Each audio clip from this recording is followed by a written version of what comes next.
Lakad sa gabi, no? Oh, yan. May pupuntahan kami, guys. Medyo malayo. Dito kami nakapot. Wala pa kaming kain. Wala tayong wala pa kain. Kaya, langka.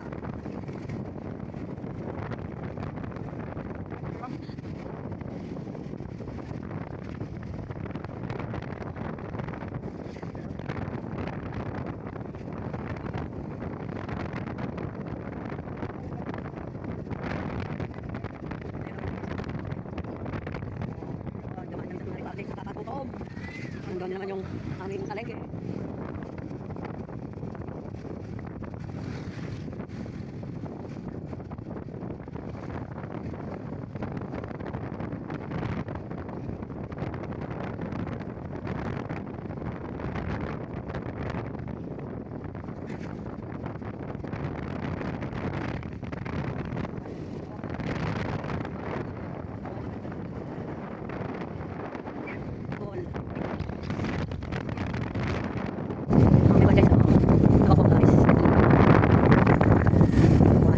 Sa Tagalog.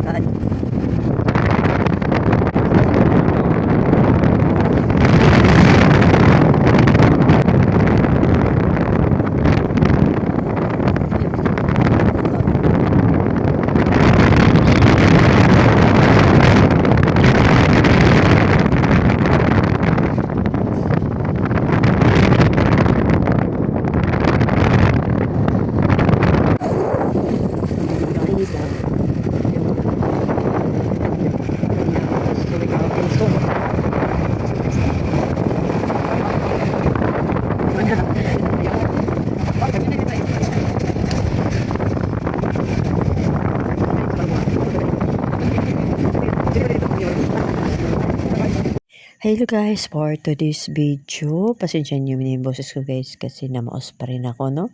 Alas na no, 2 linggo na ako tayong naramdaman ko yung ubo ko at saka yung sipon, grabe talaga, naipon na dahil sa lamig. Pero guys, nakapunta ako dito siguro nasa mga 40 years na bago ako nakabalik. Ganito maunlad yung lugar nila, hindi kagaya dati na talagang ang super tahimik, wala masyadong tao kasi iba pa yung mga panahon noon. So, ngayon, niyaya ko ng mag-asawa na pumunta daw kami dito kasi nga nakikita nila sa mga ibang nag-post na ang ganda daw. Ito nga, kahit yung lugar nila ay walang mall or may mga establishment din na pakunti-kunti. Pero ganito na para yung nila.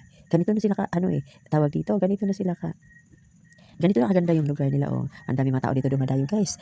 Karamihan nito nasa malalayo, talaga sinasadya na nilang puntahan dito kasi nga walang mall, walang ibang mapasyalan kundi yung mga ganito. So tuwang-tuwa yung mga bata, pati na rin yung mga isip bata kagaya ko. Ang ganda kasi sa film guys, pag nakita mo yung mga yung mga ganitong mga ilaw-ilaw, mga pailaw, tapos picture-picture ka, video-video ka, yun, marami dyan pumapasok sa yung mga bahay-bahay na mga ganyan, like Big Brother house. Yan, sa loob niyan maganda mag-picture-picture. Kaya tuwang-tuwa yung mga mag-jowa, mag-asawa, mag-anak, kamag-anak or mga alam niyo na kung ano pa, mag-best friend, diyan tuwang-tuwa sila diyan sa loob ng mga bahay-bahay na mag-picture-picturean, kasi nga, after mga ilang oras siguro, papatayin din siguro nila yan kasi yung mga tao mag-uwian na, Talagang enjoy, ayun na, sana all nagyakapan.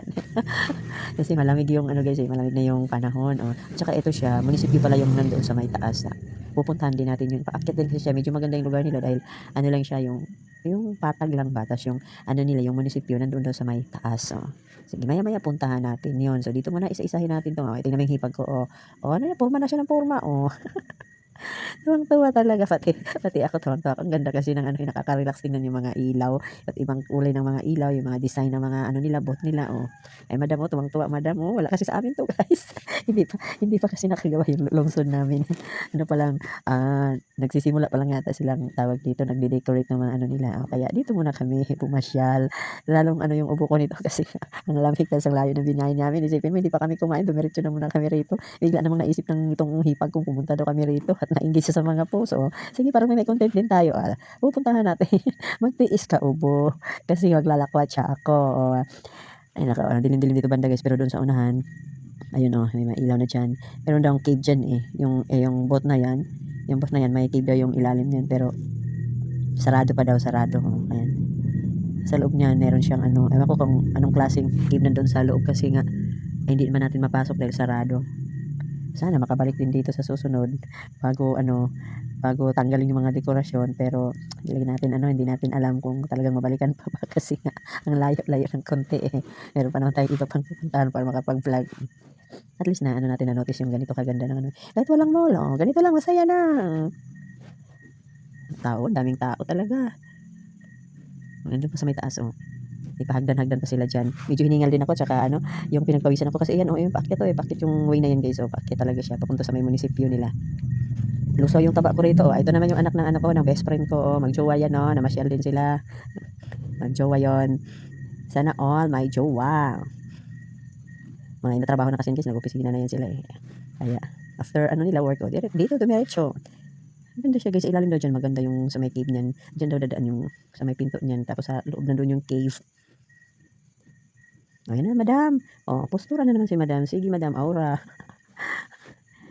Tapos akitin pa namin yung may hagdan dyan guys. Akitin pa namin yan doon sa may taas. Exercise talaga si Inday guys. Thank you for watching.